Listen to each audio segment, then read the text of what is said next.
నువ్వు ఒట్టు వేసింది నా అత్త ఇంట్లో ఎవ్వరికీ చెప్పొద్దని. నువ్వు అవుట్ హౌస్ ఖాళీ చేసి వెళ్ళిపోవాలని చెప్పింది. ఇవిగోండి అన్నయ్య.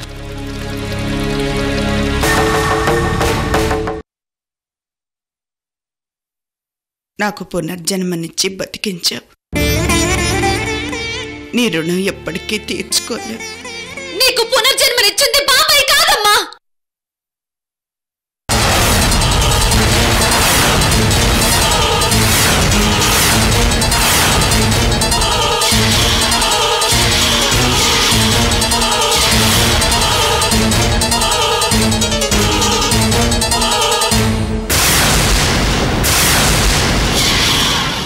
అమ్మా అలివేణి, ఏందమ్మా ఈ సమయంలో వచ్చినా?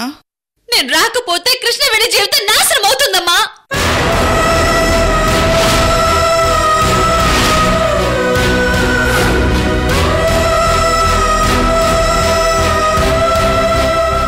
అవునమ్మా, అరవింద్ తెల్లవారకే వెళ్దామన్నా వినకుండా తనని తీసుకుని వచ్చాను.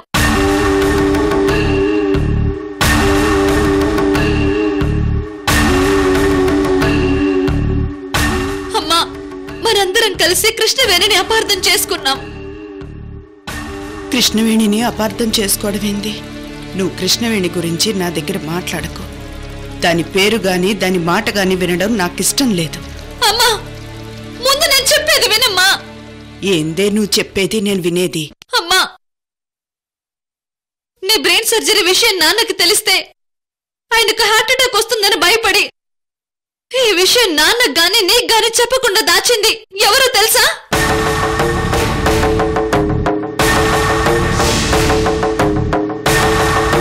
బాబాయ్ కాదమ్మా,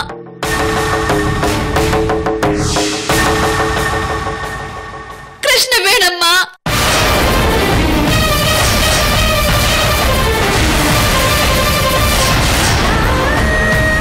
అవునమ్మా, నీ ఆపరేషన్ దగ్గర నుంచి అంతా దగ్గరుండి చూసుకుంది బాబాయ్ కాదమ్మా, కృష్ణవేణమ్మా.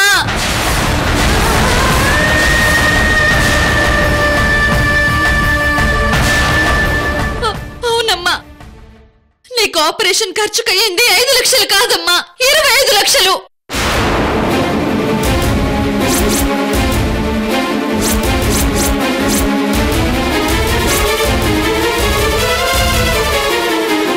అవును వదినా, అలివేణి చెప్పింది నిజం.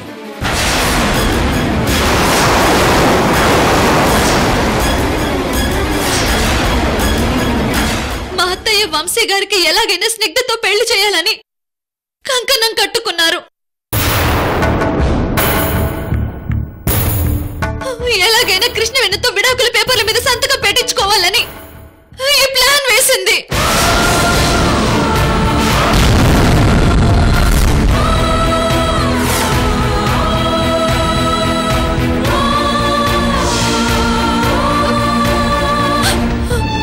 ఆపరేషన్ కోసం 25 లక్షలు డబ్బిస్తాను, మీ అత్తయ్యని బ్రతికించుకో, కానీ విడాకుల పేపర్ల మీద సంతకం పెట్టాలని షరతు పెట్టిందమ్మా మా అత్తయ్య.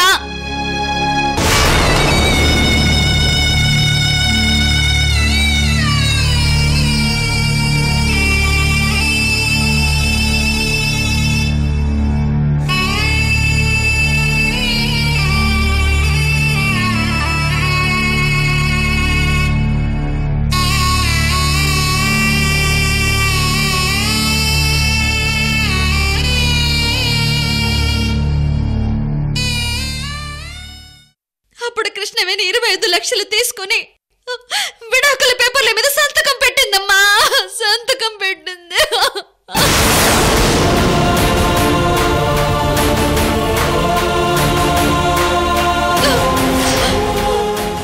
హాస్పిటల్లో నీ ఆపరేషన్ కి కావాల్సిన డబ్బు కోసం తన తాళని త్యాగం చేసిందమ్మా కృష్ణవేణి.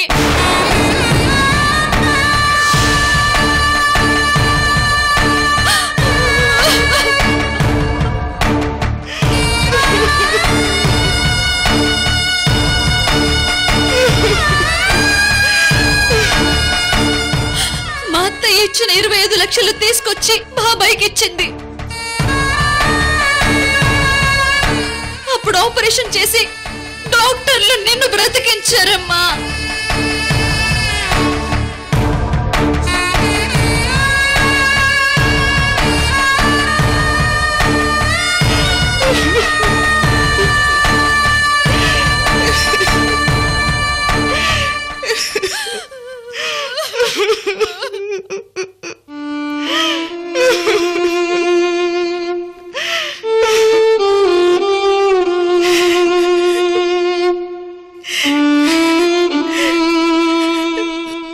వీరభద్రం, ఏందయ్యా ఇదంతా?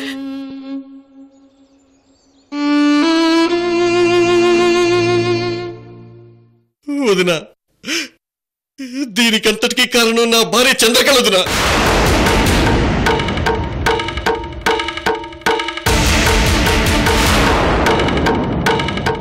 అవును వదినా, పొలం పత్రాలు నాకు మీకు ఎవరికీ చెప్పకుండా ఈ చంద్రకళ దొంగతనం చేసి కుదవబెట్టింది వదినా.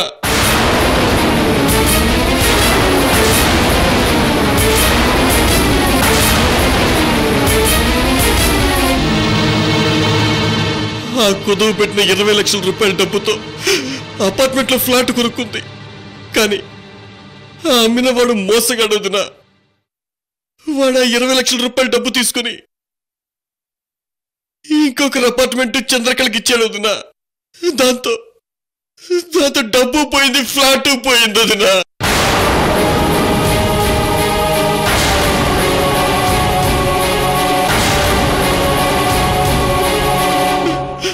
ఆ పరిస్థితుల్లో మీకు బ్రెయిన్ సర్జరీ చేయాలని డాక్టర్స్ చెప్పారు.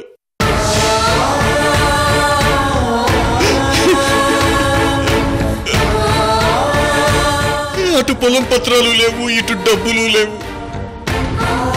అన్నయ్యకి మీ ఆరోగ్యం గురించి తెలిసిన, పొలం పత్రాల గురించి తెలిసిన హార్ట్ అటాక్ వచ్చేస్తుందని భయపడి ఏం చెయ్యాలో తెలియక నేను ఆత్మహత్య ప్రయత్నం చేసుకున్నాను. అది నా ఆత్మహత్య ప్రయత్నం చేసుకున్నాను.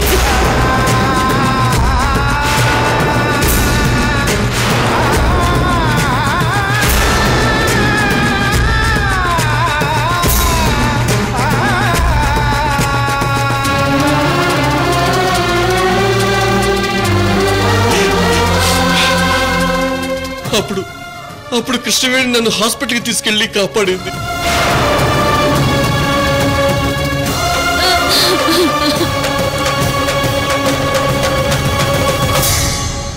బతికి బయటపడి జరిగినవన్నీ కృష్ణవేణికి చెప్పాను.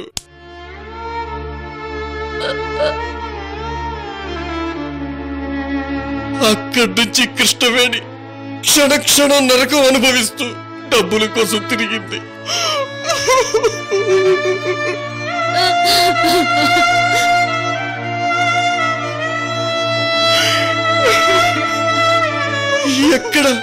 ఎక్కడ పైసా కూడా దొరకలేదు వదినా.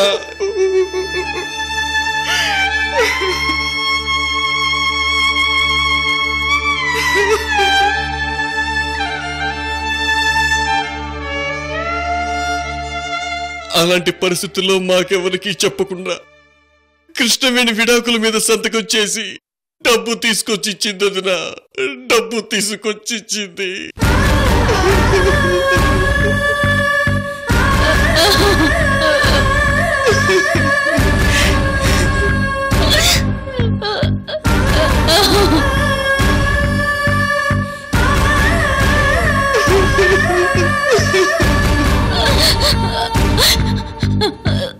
హాస్పిటల్లో అన్నయ్య కంట పడకుండా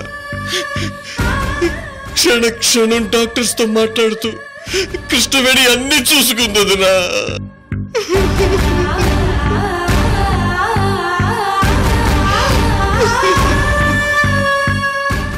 మీకు నిజం చెప్దామనుకుంటే కృష్ణవేణి వద్దని చెప్పింది వదినా.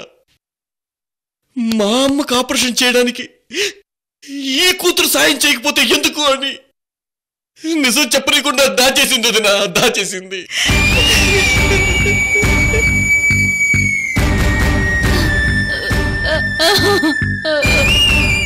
అందుకే నేను 5 లక్షలే ఖర్చు అయ్యాయని అన్నయ్యకి అబద్ధం చెప్పాను వదినా, అబద్ధం చెప్పాను, అన్నయ్యకి అబద్ధం చెప్పాను.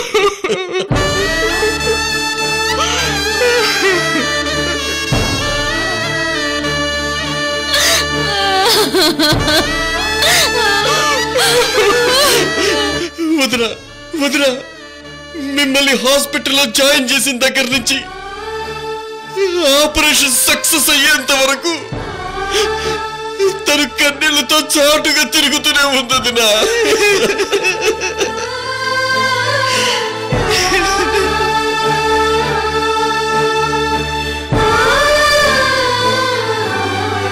నా అత్తయ్య క్షేమంగా ఉండాలని తను 1,000,000 మంది దేవతలకి మొక్కుకుంది నా మొక్కుకుంది.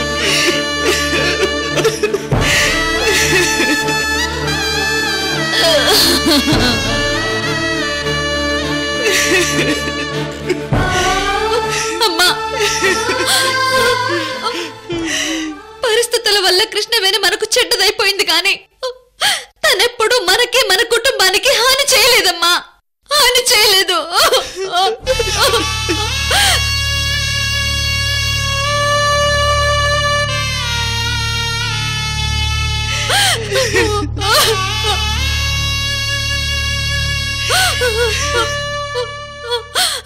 అమ్మా, వంశీ గారంటే కృష్ణవేణికి ప్రాణం అమ్మా. అలాంటి ప్రాణాన్ని కూడా వదులుకొని తను నీకు ప్రాణం పోసిందమ్మా.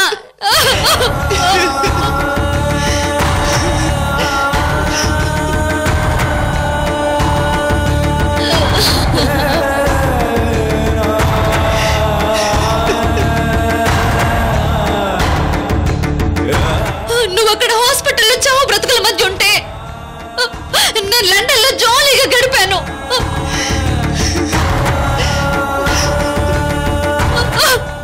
నేను కాదమ్మా నీ కడుపున పుట్టిన కూతుర్ని, కృష్ణవేణి నీ కూతురు, కృష్ణవేణి.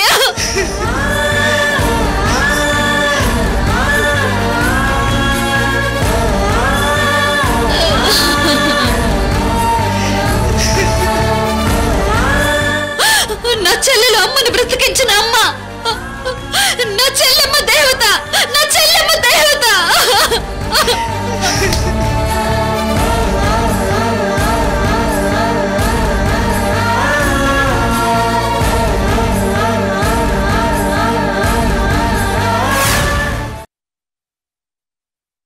ఏ దైవం ఆడిందో ఈ ఆరని చిచ్చుల ఆట, ఏ హృదయం పగిలిందో మమకారం కానని చోట, విధి చేసే వింతల్లో మిగిలేవి చింతలేనా, కళవీడిన కాంతుల్లో గెలిచేది పంతమేనా, ఇలా మోడైపోయిన జీవితాలలో చిగురే కానరాదా, వలలో పడిపోయిన ప్రేమకెన్నడూ మోక్షముండదా, మేలు జరగదా, ఈ వ్యధ తీరేనా.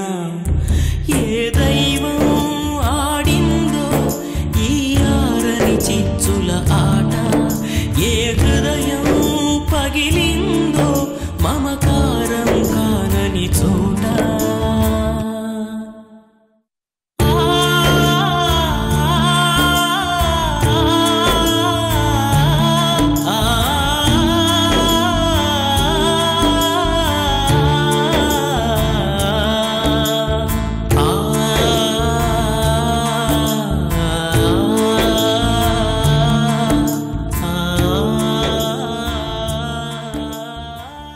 వంశీ గారు, విధిరాత నన్ను మీ నుంచి దూరం చేస్తుందని ఏ రోజు ఊహించలేదు.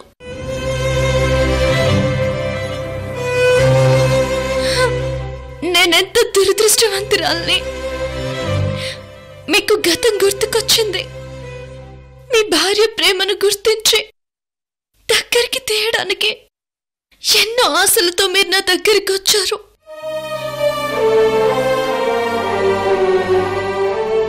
కానీ నేను మీ మనసుని కావాలని విరిచి పంపించేశాను. మీరెంత బాధపడి ఉంటారో తలుచుకుంటుంటే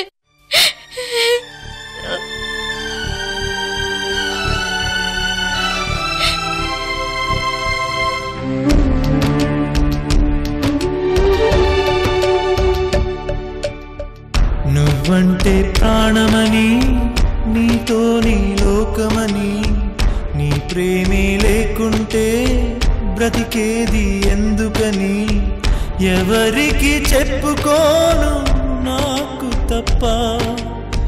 కన్నులకి కలలు లేవు నీరు తప్ప.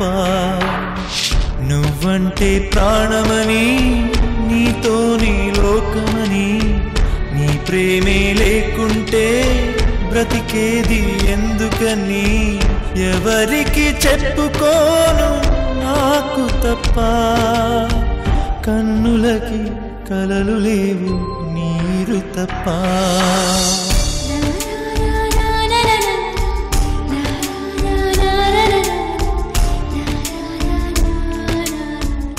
నా మనసులో మీ పట్ల ఉన్న ప్రేమని ఎలా చంపుకోవాలి? మిమ్మల్ని ఎలా మర్చిపోవాలి? మిమ్మల్ని నా మనసులో నుంచి ఎలా తుడిచేయాలి వంశీ గారు?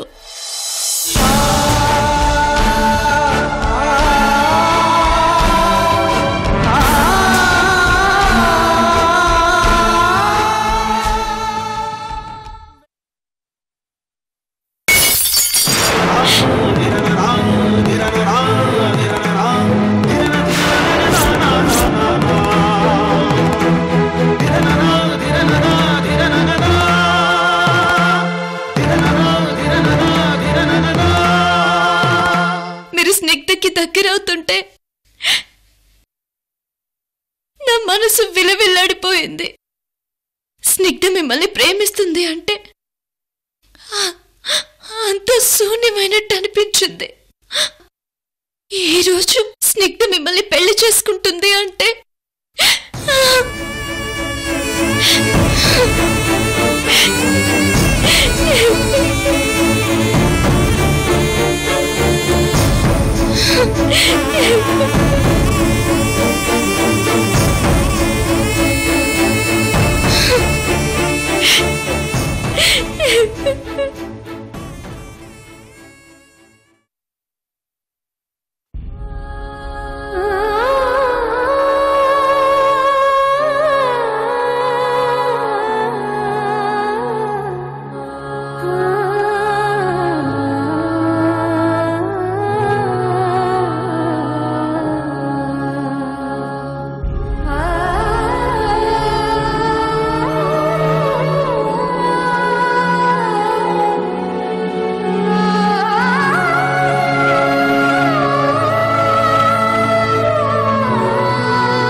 ఈ తాళం మయూరికివ్వు.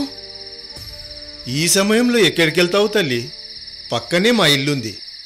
ఈ రాత్రికి అక్కడే ఉండమ్మా. మీకు ఇల్లు దొరికేంత వరకైనా నా ఇంట్లో ఉండు తల్లి. పర్లేదు సింహాద్రి. నువ్వు నా బిడ్డలాంటి దానివి తల్లి. నిన్నిలా చూస్తుంటే నా కడుపు తరుక్కుపోతుంది తల్లి. నా మాట విన్నమ్మా.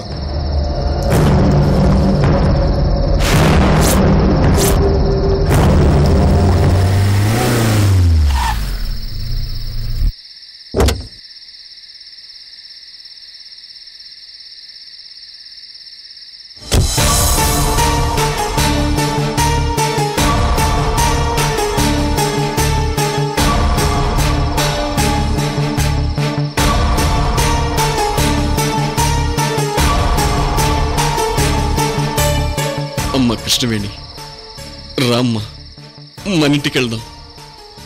మామయ్య, మీరు? సింహాద్రి నాకు ఫోన్ చేసి నువ్వు అవుట్ హౌస్ ఖాళీ చేస్తున్నావని చెప్పాడమ్మా.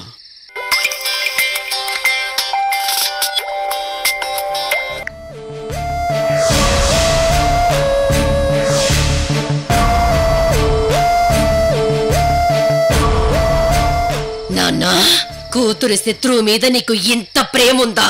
చంపేస్తా నాన్నా. మామయ్య, నేను ఇంటికి రాలేను, మీరు వెళ్ళండి. ఏంటమ్మా, అది నీ పుట్టిల్లమ్మా. నువ్వు రామ్మా, నిన్ను వద్దనడానికి అక్కడ ఎవరూ లేరమ్మా. అది కాదు మామయ్య. నువ్వింకేం మాట్లాడొద్దమ్మా. ఇంటికొస్తే నీకు అన్నీ అర్థమవుతాయి. లేదు మామయ్య, నేను రాలేను. చూడమ్మా, ఈ మావయ్య మీద నీకేమాత్రం గౌరవం ఉన్నా వచ్చి కారులో కూర్చో ప్లీజ్.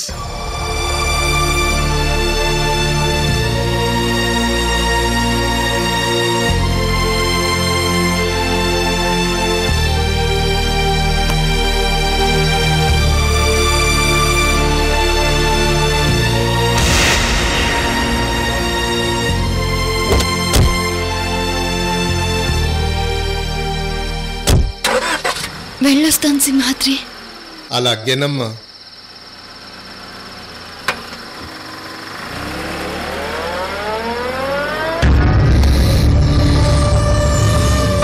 ఏ కృష్ణవేణి, నన్ను అవుట్ హౌస్ లో కాల్చి వంశీని నాకు కాకుండా దూరం చేశావు.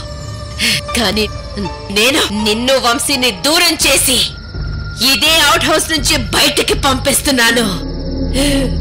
ఇక వంశీ నావాడు, వంశీకి నాకు పెళ్ళి.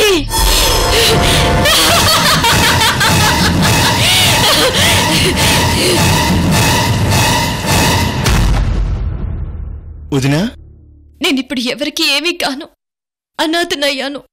నువ్వు అనాథవి కాదమ్మా.